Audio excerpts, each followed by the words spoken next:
కేంద్ర భారతీయుల మంత్రి పొన్నం ప్రభాకర్ అధ్యక్షతన తెలంగాణ భాష సాంస్కృతిక శాఖ ఆధ్వర్యంలో పొన్నం సత్తయ్య జీవన సాఫల్య పురస్కారం ప్రదానం 2024 కార్యక్రమాన్ని నిర్వహించారు. ఈ కార్యక్రమానికి ముఖ్య అతిథులుగా శాసనసభ స్పీకర్ గడ్డం ప్రసాద్ కుమార్, మంత్రులు జూపల్లి కృష్ణారావు, శ్రీధరబాబు హాజరయ్యారు.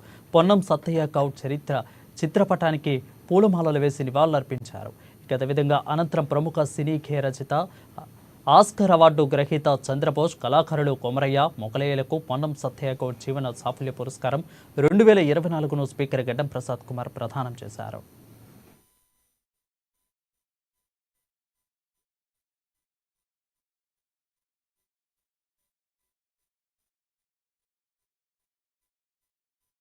ఇక పొన్నం సత్తయ్య గౌడ్ జీవన సాఫల్య పురస్కారం పొందిన చంద్రబోస్, పలగం వేము కొమరవ్వలకు స్పీకర్ ప్రసాద్ కుమార్ శుభాకాంక్షలు తెలియజేశారు. ఇక అదేవిధంగా పొన్నం సత్తయ్య పేరిట చారిటబుల్ ట్రస్ట్ ఏర్పాటు చేసి ఎన్నో సేవా కార్యక్రమాలు చేస్తున్న సత్తయ్య గౌడ్ కుమారులకు ధన్యవాదాలు చెప్పారు. చదువు రాకున్నా కుమారులకు ఆసక్తి ఉన్న రంగాల్లో ప్రోత్సహించారని వివరించారు. సత్తయ్య గౌడ్ గారి 14వ వర్ధంతి సందర్భంగా తెలంగాణ భాషా సంస్కృతి శాఖ ఆధ్వర్యంలో ఏర్పాటు చేసిన ఈ కార్యక్రమానికి నన్ను ఆహ్వానించిన మిత్రులు, రాష్ట్ర మంత్రివర్యులు శ్రీ పొన్నం ప్రభాకర్ గారికి ధన్యవాదాలు. ఈ సంవత్సరం పొన్నం సత్తయ్య జీవన సౌఫల్య పురస్కారం అందుకుంటున్న ప్రముఖ సినీ గేయ కవి, ఆస్కార్ అవార్డు గ్రహీత కెఎస్ చంద్రబోస్ గారికి, శారదా కథలతో మనందరినీ బలగం సినిమా ద్వారా పేరొందిన శ్రీమతి కొమరమ్మ శ్రీ మొగలయ్య గారులకు హృదయపూర్వక శుభాకాంక్షలు. తండ్రి అంటే జన్మం ఇవ్వడమే కాదు, తన పిల్లల అభివృద్ధి అండగా ఉంటూ విలువలతో కూడిన జీవనానికి పునాదులు వేసే బాట.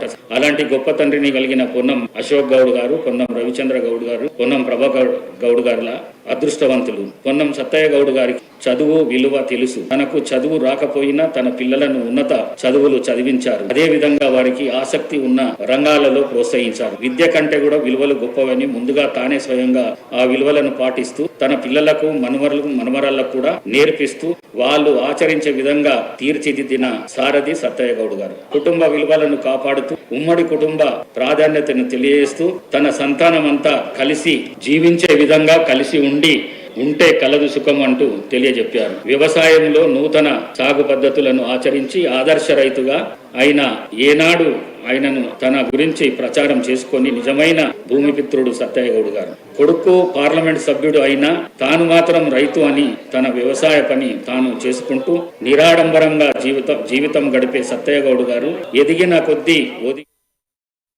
ఇక కొమరవ్వలకు కళాకారుల పెన్షన్ ఇవ్వాలని మంత్రి జూపల్లి మంత్రి పొన్నం ప్రభాకర్ కోరారు. కుటుంబాల విచ్ఛిన్నం అవుతున్న సందర్భంలో ఉమ్మడి కుటుంబంపై వారు పాడిన పాట అభినందనీయమని అన్నారు. తమ అమ్మా నాన్నకి చదువు రాకున్నా సంస్కారం నేర్పి మంచిగా చదివించారని పొన్నం గుర్తు చేశారు. విచ్ఛిన్నమవుతున్న సందర్భంగా ఐక్యంగా ఉమ్మడి కుటుంబాన్ని ఉండాలనేటువంటి మీ యొక్క సంకేతం ఉందో, మీకున్న బాధలలో నేను పెద్దలు గౌరవ జూపల్లి కృష్ణారావు గారు సాంస్కృతిక శాఖ కాబట్టి తనకు ఒక కళాకారులకు సంబంధించిన పెన్షన్ మనం ఒక రోజులో 2 నెలలు ఇచ్చేది కాదు కాబట్టి మీరు ఒక పెన్షన్ ను తప్పకుండా వారే సంబంధిత మంత్రి అమ్మ జూపల్లి కృష్ణారావు గారు ఒకటి అది పెన్షన్ పెండింగ్ లో ఉంచారు. అప్లికేషన్ తన అంత పెద్ద కళాకారిణి కాబట్టి అది పెన్షన్ ఇచ్చడంతో పాటుగా కొంత ప్రత్యేకమైనటువంటి శ్రద్ధ తీసుకునే విధంగా తర్వాత అమ్మ తప్పకుండా ప్రభుత్వంతో ఇచ్చినా లేకపోయినా మా కుటుంబం తరఫున నీకు వరంగల్ హైదరాబాద్ అయితే వరంగల్ ఇల్లు కట్టించే బాధ్యత అందరి ముంగతో ఈ సందర్భంగా హామీ ఇస్తాను. మా బాధ్యత తనకు జాగా ఇల్లు అన్ని కట్టించేటువంటి బాధ్యత మా కుటుంబ సభ్యులందరి తరఫున చెప్తాను. తర్వాత రేపు ఎల్లుండో ఈ వారం రోజుల్లో నీ భర్తను కూడా తీసుకొచ్చి నేను గౌరవ స్పీకర్ గారు ఉన్నారు, ఇక్కడ గౌరవ మంత్రి శ్రీధరబాబు గారు ఉన్నారు, ఇంతమంది శాసనసభ్యులు ఉన్నాం, గౌరవ ముఖ్యమంత్రి గారు కలిసి నీ కిడ్నీకి సంబంధించిన నీ భర్తది మళ్ళీ రిప్లేస్మెంట్ చేయడంతో పాటుగా అన్ని రకాలుగా మళ్ళీ భర్త నువ్వు ఇద్దరు కలిసి పాటలు పాడే విధంగా ఆరోగ్యంగా తయారు చేసే విధంగా భగవంతుడు అట్లా చేయొద్దమ్మా. నీ పాట అందరికీ ఉమ్మడి కుటుంబాల్లో కలిసి ఉన్న కష్టం నష్టం వచ్చినా ఒకరితోటి చిన్న అంశం వచ్చినా మీ ముగ్గురం మా నాయన చదువు రాకున్నా కూడా మా అమ్మకు చదువు రాకున్నా ఎన్నడూ కొట్టక తిట్టక మా ఇద్దరు అక్క చెల్లెలను మమ్మల్ని చదివిపించి సంస్కారం నేర్పి సంఘంలో ఒక గౌరవప్రదంగా ఉండే విధంగా తీర్చిదిద్దింది కాబట్టి మా నాయనకు పేరు మీద పొన్నం సత్తయ్య జీవన సాఫల్య అవార్డు ఇవ్వాలని వ్యవసాయ కుటుంబం పూర్తిగా ఎంత ఏమిచ్చినా కూడా వ్యవసాయం చేసుకునే వ్యవసాయం మీద. పొన్నం సత్తయ్య గౌడ్ 14వ వర్ధంతి అయిన తర్వాత కూడా ఇంత పెద్ద ఎత్తున కార్యక్రమం ఏర్పాటు చేసుకుంటున్నామంటే వారి జీవన విధానమే కారణమని మంత్రి జూపల్లి అన్నారు. పుత్రులు ప్రయోజకులు కావాలని పొన్నం సత్తయ్య దంపతులు ఎంతో శ్రమించారని చెప్పారు.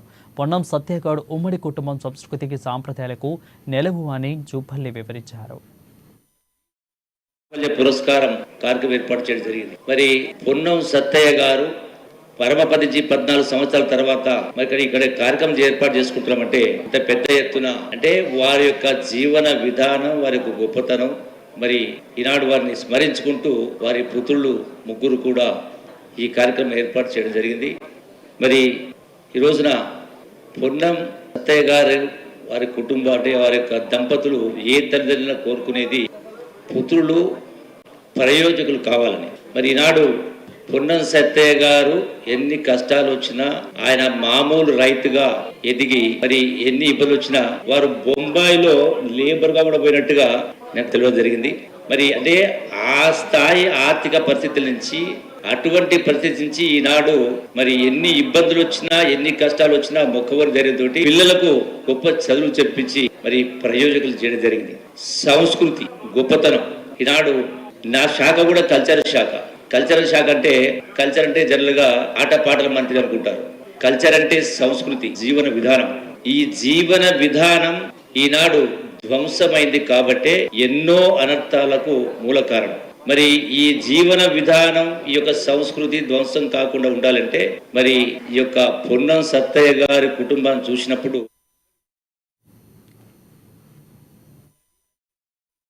పొన్నం సత్తయ్య గౌడ్ తమను ఆత్మీయంగా దగ్గరకు తీసేవారని మంత్రి శ్రీధరబాబు గుర్తు చేసుకున్నారు.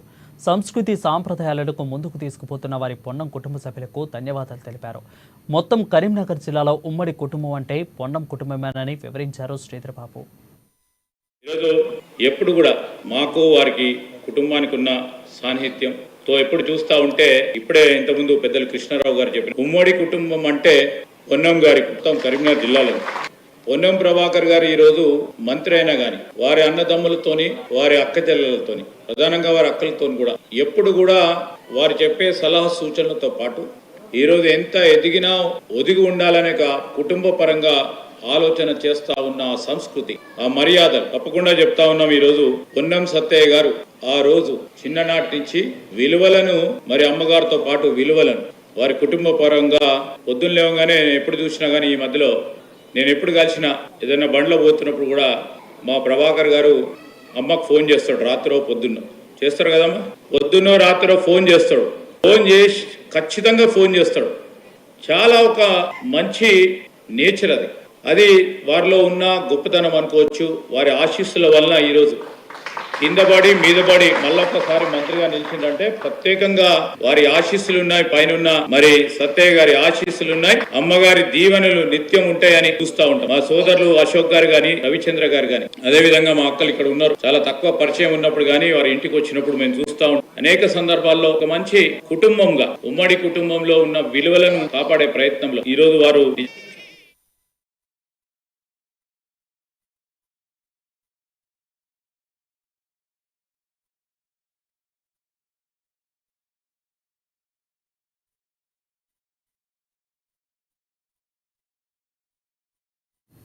గాంధీ భవన్ నుంచి టీపీ